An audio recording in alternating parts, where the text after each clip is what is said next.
जो व्यक्ति फ्री का खाना पसंद करते हैं वो व्यक्ति जरा ध्यान से सुनिएगा। फ्री का भोजन जो व्यक्ति करता है ना, उसको कैसा फल मिलता है या फिर फल ही नहीं मिलता, इस बात को जानना अति आवश्यक है। क्योंकि हर व्यक्ति को लगता है कि अगर फ्री का मिल जाए तो कुछ भी खा लेना चाहिए।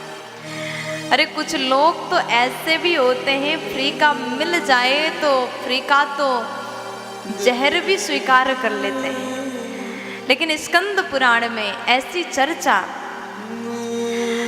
आता है, मैं आपको निवेदन करूं, अगर मनुष्य अमावस्या के दिन में किसी दूसरे का भोजन करता है, किसी दूसरे का अन्न को ग्रहण करता है अमावस्या के दिन में, तो कहा गया उसके महीने भर का जो पुण्य है, एक महीने भर उसने जो पुण्य कमाया, एकत्रित किया, उसका फल उसे नहीं मिलता, अन्नदाता को मिल जाता है। अमावस्या के दिन में कोशिश करिएगा, बहुत ज़्यादा बहुत बड़ा संकट आए तो ठीक है, लेकिन अमावस्या के दिन में किसी के यहाँ जाकर के, किसी का आदत होता है ना, आज बड़ा आलस आ रहा है, पड़ोसी के घर में जाते हैं, खाने को तो अवश्य पूछेंगे।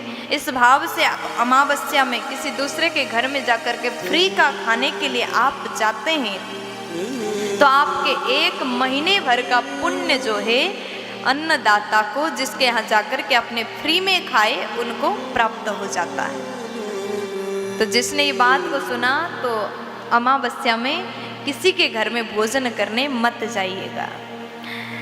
कोई बुला रहा है, प्रेम से बुला रहा है, आपके रिश्तेदार है, आसपास में जा रहे हैं तो अच्छी बात है।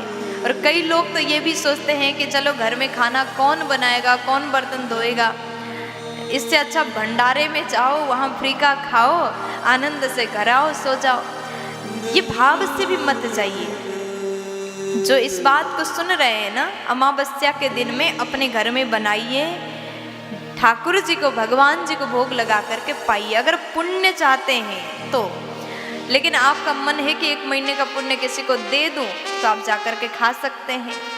और उसके बाद में सूर्य ग्रहण में, चंद्र ग्रहण में जो है आप किसी दूसरे का अन्न खाते हैं तो बहुत बड़ी बात है।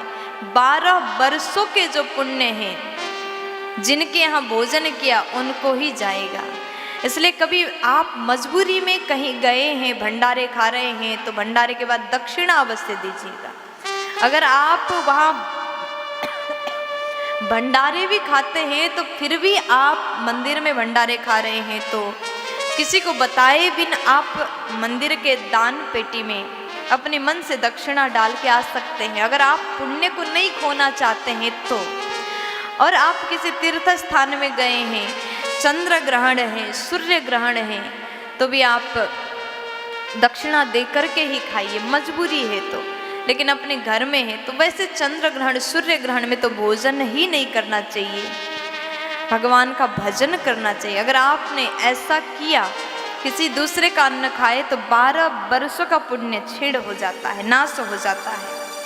फिर उसके बाद में कहा कि संक्रांति के दिन में, संक्रांति के दिन में आप दूसरे का अन्न ग्रहण करते हैं तो महीने भर से अधिक समय का जो पुण्य है वो नाश हो जाता है, वो पुण्य चला जाता है। जिसका अन्न आपने खाया उसी को प्राप्त हो जाता है।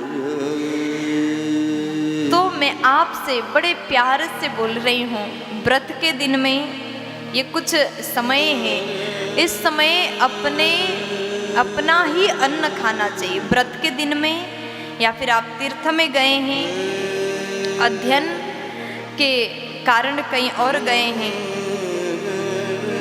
और श्राद्ध के समय में किसी दूसरे का अन्न नहीं खाना चाहिए। ऐसे समय में स्वयं का अन्न खाना चाहिए। अगर आप अपने पुण्य का फल स्वयं चाहते हैं तो आप स्वयं का भोजन, स्वयं का अन्न ग्रहण करिएगा। प्यार से बोलो, राधे राधे।